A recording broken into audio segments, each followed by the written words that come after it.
বন্ধুরা প্রতিদিন একই রকম টিফিন বা ব্রেকফাস্ট না বানিয়ে একটু অন্যরকম কিছু করতে চাইলে এই রেসিপিটা ট্রাই করে দেখতে পারো।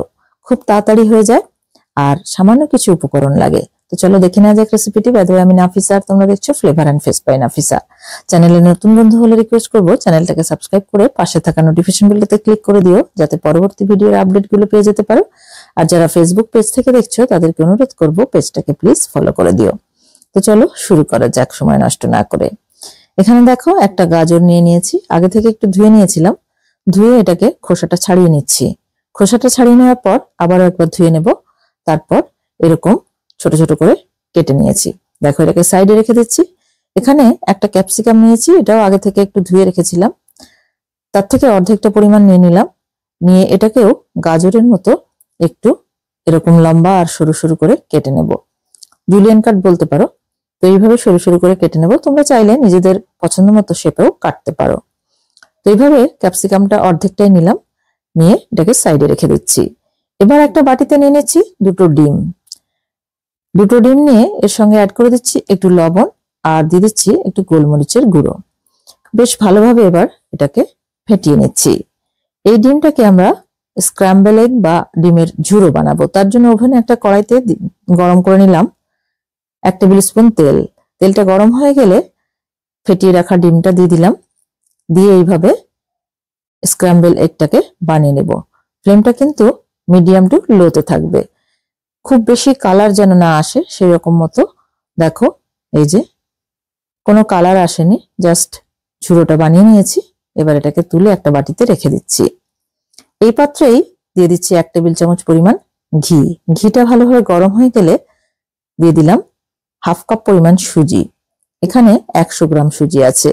ফ্লেমটা মিডিয়াম টু লোতে রেখে সুজিটাকে একটু হালকা লালচে করে ভেজে নিতে হবে। সুজিটাকে একটু ভাজলে টেস্টটা ভালো হবে। তো ভাজা হয়ে গেছে, একটু লালচে কালার চলে এসেছে। এটাকে নামিয়ে অন্য পাত্রে নিয়ে নিলাম।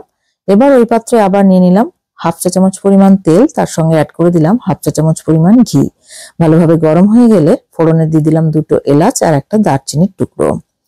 এগুলোকে 10-15 সেকেন্ড মতো নাড়াচাড়া করে নিলাম। সুন্দর একটা গন্ধ বেরোলে দিয়ে দিলাম গাজরগুলো, কেটে রাখা গাজর। সামান্য একটু লবণ আর গোলমরিচের গুঁড়ো দিয়ে এটাকে একটু ভেজে নিচ্ছি। গাজরটা যেহেতু নরম হতে একটু টাইম নেয়, সেজন্য গাজরটা আগে দিলাম। 1 মিনিটের মতো রান্না করে নেওয়ার পর দিয়ে দিলাম কুচনো ক্যাপসিকাম গুলো। ক্যাপসিকাম তো খুব তাড়াতাড়ি সফট হয়ে যায়, তো সেই জন্য ক্যাপসিকামটা পরে দিলাম। দিয়ে কিছুক্ষণ নাড়াচাড়া করে নিয়ে আমরা ভেজে রাখা সুজিটা অ্যাড করে দিলাম। সুজিটা এবার গাজর ক্যাপসিকামের সঙ্গে ভালোভাবে নাড়াচাড়া করে মিশিয়ে নিতে হবে। এরপরে সামান্য একটু লবণ দিয়ে দিচ্ছি। মনে রাখতে হবে আমরা কিন্তু গাজর ভাজার সময়ও লবণ দিয়েছিলাম, তো সেজন্য লবণটা একটু বুঝে দিতে হবে। লবণ দিয়ে নাড়াচাড়া করার পর আমি কিন্তু হাফ কাপ পরিমাণ জল দিয়েছিলাম। সেই ভিডিওটা কিভাবে যেন আমার মিস হয়ে গেছে। তো জলটা দিয়ে ঢাকা দিয়ে 2 থেকে 3 মিনিট এটাকে কুক করে নিতে হবে একদম লো ফ্লেমে। 3 মিনিট পর ঢাকাটা খুললাম, খুলে নাড়াচাড়া করে নিচ্ছি। দেখো এটা অনেক ঝরঝরে হয়ে গেছে। এই পর্যায়ে দিয়ে দিলাম স্ক্র্যাম্বল এগ বা ডিমের ঝুড়োটা। আমাদের মনে রাখতে হবে যতটা সুজি ততটাই কিন্তু জল দিয়েছি আমি এখানে।